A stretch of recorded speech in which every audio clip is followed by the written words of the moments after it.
You have all heard the hype about the Canon RF 50mm f1.8 lens, better known as the mighty nifty 50. It's touted as the perfect beginner lens, a versatile gem that promises to fit right into your kit and keep you satisfied for years to come.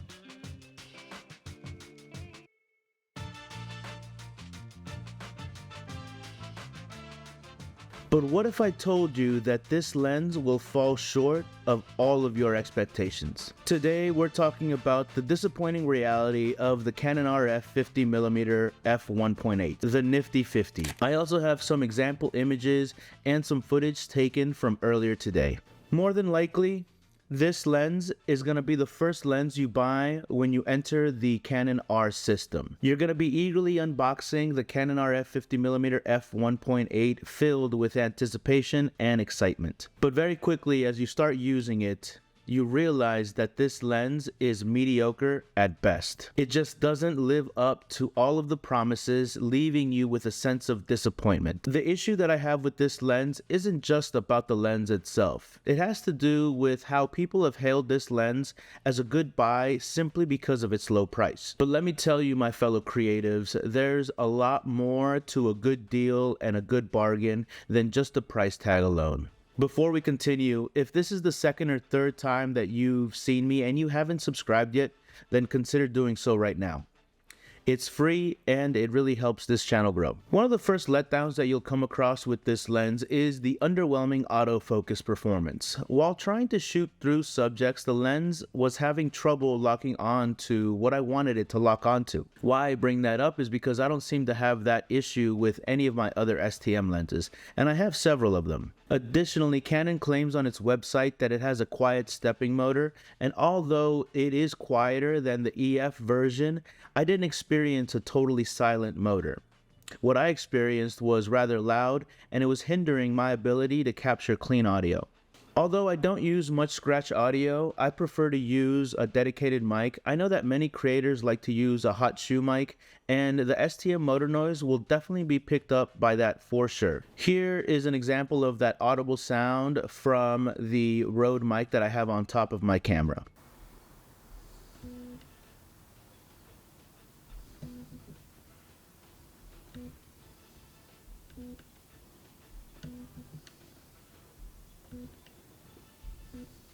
When you're shooting those precious moments, the last thing that you want is the lens interfering with your sound quality. Again, it's only really an issue if you're not doing any kind of sound design, but it's something to note. Let's talk about the image quality. Yes, the Canon RF 50mm f1.8 lens may offer a wide aperture, but when it's used at its widest setting, it falls short in terms of sharpness and it suffers from chromatic aberration. Don't expect the images to be crisp from edge to edge. Now, I know what you're thinking. This is a sub $200 lens. What should I really expect? Well, I'll tell you. It isn't about the money. It's about being told the truth, and it's about not being sold a pipe dream. If someone had made an honest review and said all of the compromises that I would have to live with, I would have saved my little $200. Again, this isn't about the money. Another disappointment lies in the lens's lack of weather sealing. Now, I know that that's not just exclusively about the nifty 50, but about all STM lenses, and that feature is only reserved for L series lenses. I get that, but it's still something to take into account. Dust and moisture can easily find their way into this lens, and it will limit your shooting opportunities in harsh environments, especially if you're an adventurous type of photographer or a photographer that likes going out in the rain. It's a risk that you'll have to consider, especially if you're an adventurous photographer. And let's not forget about focus breathing. This lens suffers from some pretty bad focus breathing, especially when you're focusing for subjects that are close to the lens and farther away from the lens. This could be a deal breaker for anybody that's in videography or anybody that's planning to use this lens for video. So why do some people still recommend this lens? It's simple. It's because of its low price and only because of its low price. But my fellow photographers, it's time to demand more. It's time to seek a lens that truly delivers the quality and the performance that we deserve at an affordable price. For me, that lens is the RF 35mm f1.8 lens. Now, this lens also is an STM lens and is not weather sealed, but this lens has a couple of features that the Nifty 50 doesn't. It has macro capabilities allowing you to get very close to your subject to get super detailed shots, and in addition to that, it has a inbuilt stabilizer that makes it perfect for video and it makes it great for B-roll shots. I love using this lens, and it's the lens that lives on my camera the most. Price-wise, compared to the Nifty 50, this lens right here, the 50mm, is about $200. You could probably find it for $150. This lens right here, I think retails for about $399. Make sure to check the links down in the description for the most recent prices. But this lens right here, I believe, is worth at least 5 to 10 times more than this one because of its versatility. At 35mm, you're able to get a lot more context in your frame. Also, the macro capabilities make it so good. The stability, the inbuilt stabilizer is perfect. Although this lens is an STM lens as well, it offers two key features that make this lens the lens to buy with your hard-earned money. It has image stabilization and it has macro capabilities. It's also a 35mm, which makes it good for capturing more context in your images. The AF, in my opinion, is a little bit snappier and it makes for some awesome B-roll.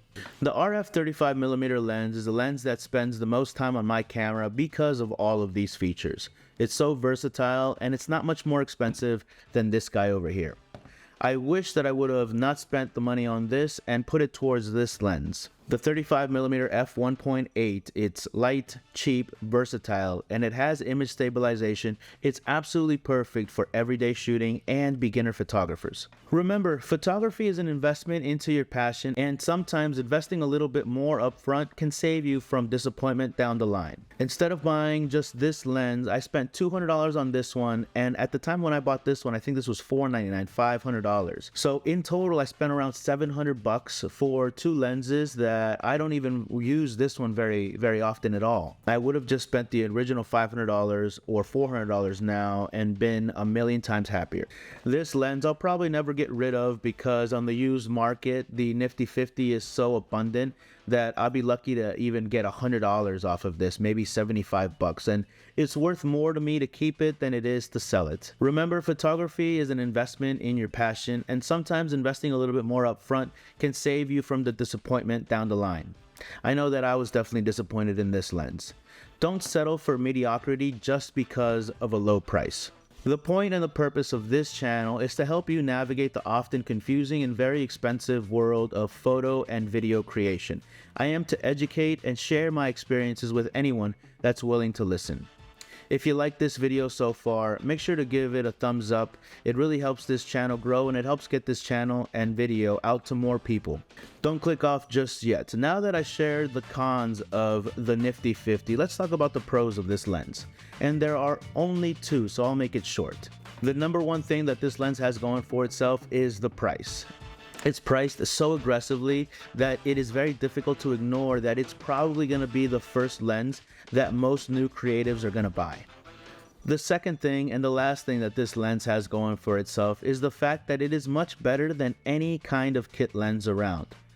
Let me know in the comments below if you agree or disagree with me that the Nifty 50 is better than kit lenses. I love hearing from all of you, and I also like meeting all of you. If you're interested, consider following me on my social media platforms on Instagram and on TikTok. I'm very active on those platforms and I post often. If you're going to leave something in the comments, feel free to do so, but I urge you to consider not starting your argument with something regarding the price. We all get it. It's a cheap lens and it is what it is, but try to come up with something that isn't talking about the price. Come at me with some data or some image samples. Consider subscribing to this channel if you enjoyed this honest review, and join me as we explore alternative options and discover lenses that offer remarkable quality and performance at a very fair price. What I don't want you to do is spend a lot of money on things that you may not even need, and that's why I created this channel, to kind of help and guide you through the beginning stages of buying your photography gear, especially when you're unsure of all of the terminology and all of the science and technology that's behind lenses and cameras themselves. I made several honest lens reviews similar to this one, and you can watch them right here if you're interested. Thank you so much for watching. Adios. Yeah, I get it, the Nifty 50 is cheap, but... Well, hello again.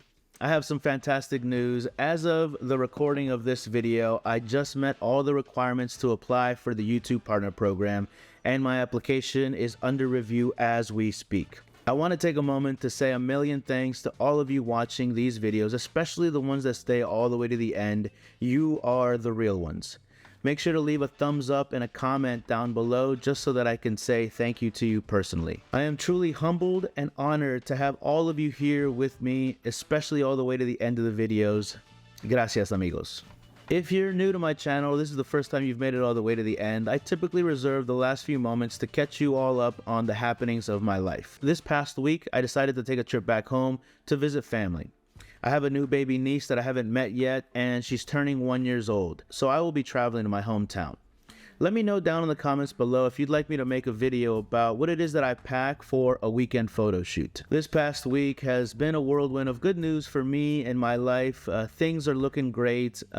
Things are looking great for me and my creative life. Life is really good right now. If you like this lens review, I know that you're gonna like this video right here. That's it for me for real this time, guys. Adios.